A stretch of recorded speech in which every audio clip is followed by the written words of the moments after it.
ಬಹುಜನ್ ಚಳವಳಿ BSS ಸಂಘಟನೆ ಮತ್ತು ದಲಿತ ಸಂಘರ್ಷ ಸಮಿತಿ ಸಂಯೋಜಿತ ಸಂಘಟನೆಯ ಸಹಯೋಗದಲ್ಲಿ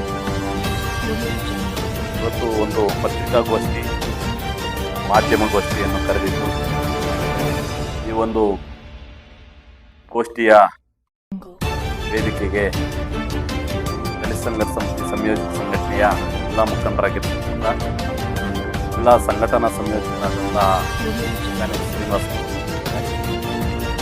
ಅದೇ ರೀತಿ ಎಲ್ಲ ಮುಖಂಡರಾಗಿರ್ತಕ್ಕಂಥ ಗಣೇಶ್ ಮಳ್ಯ ಅವರು ಬಂದಿದ್ದಾರೆ.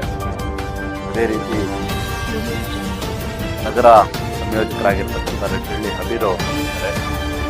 ಬಹುಜನ್ ಚಳವಳಿ ಸಂಘಟನೆಯ ಜಿಲ್ಲಾ ಪ್ರಧಾನ ಕಾರ್ಯದರ್ಶಿ ಆಗಿರ್ತಕ್ಕಂಥ ಕೊಲ್ಮರ್ಗು ಶಂಕರ್ ಅವರು ಬಂದಿದ್ದಾರೆ. ಬಹುಜನ್ ಚಳವಳಿ ಜಿಲ್ಲಾ ಉಪಾಧ್ಯಕ್ಷರಾಗಿರ್ತಕ್ಕಂಥ ಬಾಯ್ಸ್ಮಳ್ಳಿ ಜನಾರ್ದನ್ ಅವರು, ಬಹುಜನ್ ಚಳವಳಿ ಜಿಲ್ಲಾ ಮೈನಾರಿಟಿ ಮುಖಂಡರಾಗಿರ್ತಕ್ಕಂಥ ಸಲೀಮ್ರವರು ಬಂದಿದ್ದಾರೆ. ಇನ್ನೂರವರು ಬಂದಿದ್ದಾರೆ. ಏನಿವತ್ತು ಮಾಧ್ಯಮಗೋಷ್ಠಿಯ ಒಂದು ವಿಚಾರ, ಎರಡೂ ಸಂಘಟನೆಗಳ ಸಹಯೋಗದಲ್ಲಿ ಇವತ್ತು ಏನು ನಾವು ಮಂಡಿಸ್ತಾ ಇದ್ದೀವಿ, ಆ ಮಂಡಿಸ್ತಕ್ಕಂಥ ವಿಚಾರ ಮಾನ್ಯ ಮುಖ್ಯ ಕಾರ್ಯನಿರ್ವಹಣಾಧಿಕಾರಿಗಳು ಅವರು ಸಂಪೂರ್ಣವಾಗಿ ಒಂದು ಹೋದ 3/6/2025 ಇದೇ ಮುಳಬಾಗಿಲು ತಾಲೂಕಿನ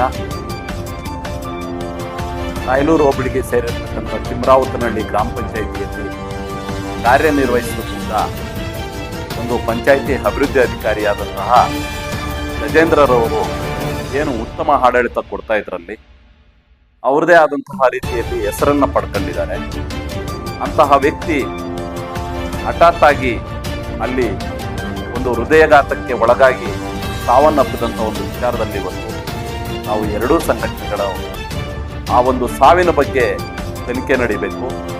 ಮತ್ತೆ ಸಾವಿನ ಜೊತೆಗೆ ಅವರು ಸಾವಾಗಲಿಕ್ಕೆ ಕಾರಣಕರ್ತರಾಗಿರ್ತಕ್ಕಂಥ ಆ ಪಂಚಾಯಿತಿಯ ಅಧ್ಯಕ್ಷರಾಗಿರ್ಬೋದು ಮತ್ತು ಅಲ್ಲಿ ನಡೆದಿರ್ತಕ್ಕಂಥ ಅವ್ಯವಹಾರಗಳಾಗಿರ್ಬೋದು ಸೂಕ್ತ ತನಿಖೆ ನಡೀಬೇಕು ಅಂತೇಳಿ ಇವತ್ತು ಈ ಒಂದು ಮಾಧ್ಯಮಗೋಷ್ಠಿಯನ್ನು ಕರೆದಿದ್ದೀವಿ.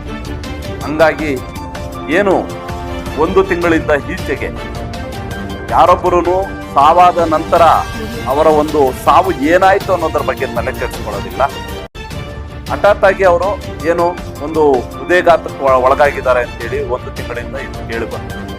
ನಂತರ ದಿನಗಳಲ್ಲಿ ಅಲ್ಲಲ್ಲಿ ಜನ ಏನ್ ಹೇಳ್ಕೊಂಡ್ಬಂದ್ರು, ಆ ಒಂದು ಸಾವಿಗೆ ಕಾರಣ ಅಲ್ಲಿ ನಡೆದಿರ್ತಕ್ಕಂಥ ಅವ್ಯವಹಾರ. ಏನು ಅವ್ಯವಹಾರ ಅಂತಂದ್ರೆ ಏನು, ಅವರು ಒಂದು 3 ದಿನಕ್ಕೆ ಸಾಯ್ತಾರೆ ಅನ್ನೋದಕ್ಕೆ ಮೊದಲು 3 ದಿನ ಮುಂಚಿತವಾಗಿ ಸಂಬಂಧಪಡ್ತಕ್ಕಂಥ ಅಧ್ಯಕ್ಷರು, ಉಪಾಧ್ಯಕ್ಷರು ಮತ್ತೆ ಇತರೆ ಇರ್ತಕ್ಕಂಥವರು ಆ ಒಂದು ಪಂಚಾಯಿತಿ ಅಭಿವೃದ್ಧಿಯ ಅಧಿಕಾರಿಯ ಮೇಲೆ ಒತ್ತಡ ಏರಿ ಹಲವಾರು ಚೆಕ್ಗಳನ್ನ ಬರೆಸ್ತಾರೆ ಅವ್ರ ಕೈಯಿಂದ. ಆ ಚೆಕ್ಗಳು ವಾಟರ್ ಮ್ಯಾನ್ಗಳಿಗೆ ಹೋಗ್ಬೇಕಾಗಿರ್ತಕ್ಕಂಥ ಅನುದಾನವನ್ನ ಬೇರೆ ರೀತಿ ಡ್ರಾ ಮಾಡಿಸುವಂಥದ್ದು, ಮತ್ತೆ ಬೇರೆ ಬೇರೆ ರೀತಿಯಲ್ಲಿ ಚೆಕ್ಗಳನ್ನ ಬರೆಸ್ತಾರೆ. ಆ ಚೆಕ್ಗಳನ್ನ ಬರೆದಂತ ಸಂದರ್ಭದಲ್ಲಿ ಅವರು ಆವಾಗಲೂ ಸಹ ಹೇಳಿರ್ತಾರೆ, ಏನು ಇದೆಲ್ಲ ಈ ತರ ಎಲ್ಲ ಬರೀಬಾರ್ದು, ಈ ತರ ಎಲ್ಲ ಮಾಡಬಾರ್ದು, ಈ ತರ ಎಲ್ಲ ಆಗ್ಬಾರ್ದು ಅಂತ ಹೇಳಿ ಕೂಡ ತಿಳಿಸ್ತಾರೆ. ತಿಳಿಸಿದ್ರೇನು ಸಹ ಆ ಒಂದು ಅಧ್ಯಕ್ಷರ ಒಂದು ಒತ್ತಡಕ್ಕೆ ಮಣಿದು ಚೆಕ್ಗಳನ್ನ ಬರೀತಾರೆ. ಒಂದು 52ರಿಂದ ಹಿಡಿದು ಚೆಕ್ ನಂಬರ್ 52ರಿಂದ ಹಿಡಿದು 65 ತನಕ ಚೆಕ್ ನಂಬರ್ಗಳು ಬರೀತಾರೆ, ಚೆಕ್ಗಳನ್ನು ಬರೀತಾರೆ. ಆದ್ರೆ ಅದರ ಮಧ್ಯದಲ್ಲಿ 65 ಮತ್ತು 52ರ ಮಧ್ಯದಲ್ಲಿ ಕೆಲವೊಂದು ಚೆಕ್ಗಳು ನಾಪತ್ತೆ ಆಗಿದ್ದಾವೆ.